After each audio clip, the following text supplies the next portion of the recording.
Hi, we're Tony and Chelsea Northrop, and we're headed to Seaside in Waterford, Connecticut today to test out the Tamron 24-70 VC against the Nikon 24-70. The Tamron has vibration control and is quite a bit cheaper, but is it as sharp? How does it handle contrast and light, flaring, vignetting, chromatic aberration?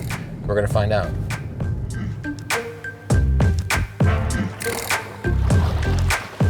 You got to test how these two lenses handle contrast and flare, so I'm shooting into the sun behind Chelsea here.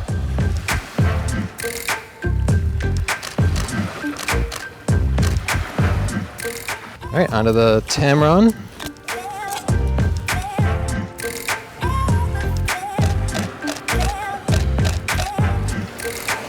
Here we have the Nikon on the left and the Tamron on the right, and I do see some flaring from the Tamron. Just look at this kind of cloud down here. Well, it's not going to be super obvious, but you can kind of see it here. It's not bad, but the Nikon definitely has less flaring and a little bit better contrast. It's important if you're shooting into the sun.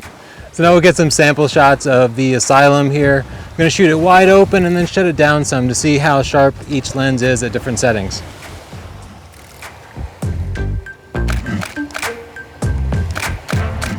Here we see two pictures taken with the D810. This is the Nikon 24-70 on the left and the Tamron on the right.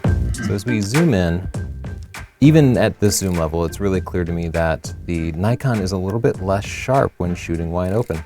We can zoom in a little bit further to make it a little more clear. But just look at these shingles. You know, I was really careful about the focusing point and I repeated the test over and over again.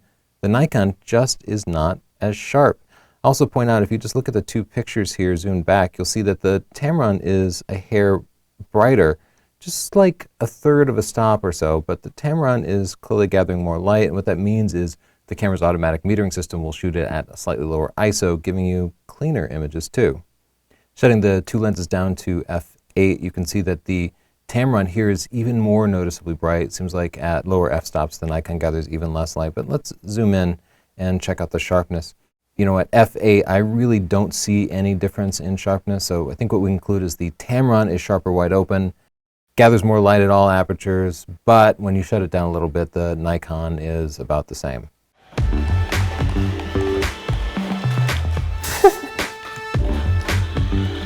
They really don't like it. No, they love it.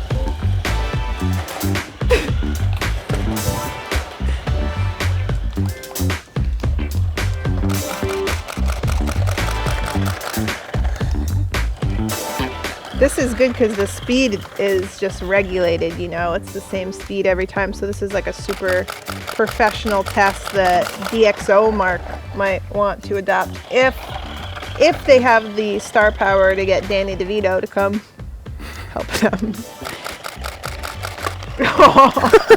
You didn't see a significant difference in focusing accuracy between the Tamron and the Nikon. He's on a rampage.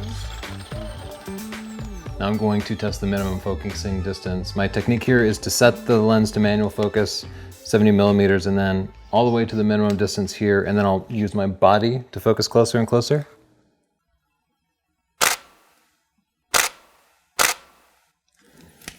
Trade lenses out. By the way, this is my photography buying guide. Now over 350 pages, all modern DSLR and mirrorless cameras, including many fixed lens camera recommendations. Everything you want to know about photography, including things like minimum focusing distance and how important it is. The Nikon lens clearly allowed me to get greater magnification, not necessarily closer to the subject. The minimum focusing distance might or may not be the same, but I definitely got closer. Part of that might be focus breathing. Focus breathing changes the focal length of the lens the closer you get to the subject. The Tamron is definitely exhibiting some focus breathing, even though they both are labeled 70 millimeters. Up close, the Tamron at least definitely is not 70 millimeters, it's something shorter.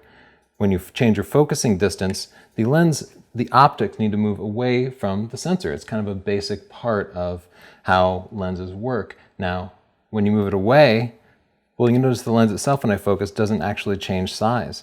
That means the internal elements are moving, and they're moving away from the sensor a little bit, shortening the focal length.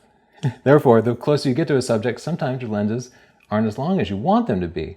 So let's test both these lenses and see what the focus breathing effect is and what the focal length is close to the minimum focusing distance. So I'll go ahead and keep this at about the minimum focusing distance, 70 millimeters. And then I'll just stay in the same place for both lenses. Look at these two lenses at their minimum focusing distance. The Nikon on the left gets so much closer. The Tamron on the right doesn't get nearly as close, partially because of focusing distance, but partially because of the focus breathing problems. You can see the Tamron is just more wide angle, even though I was standing at the exact same spot, even though they were both set to 70 millimeters. Tamron's kind of lying about 70 millimeters up close. They should disclose this kind of thing, but they're not. Therefore, if you want to get close to your subjects, if you're doing things like events and you might need to zoom into a headshot, you're going to have to take a couple more steps forward with the Tamron. You're also not going to get the same background blur because focal length is an element in that. So the Nikon wins both the focus breathing test and the maximum magnification test.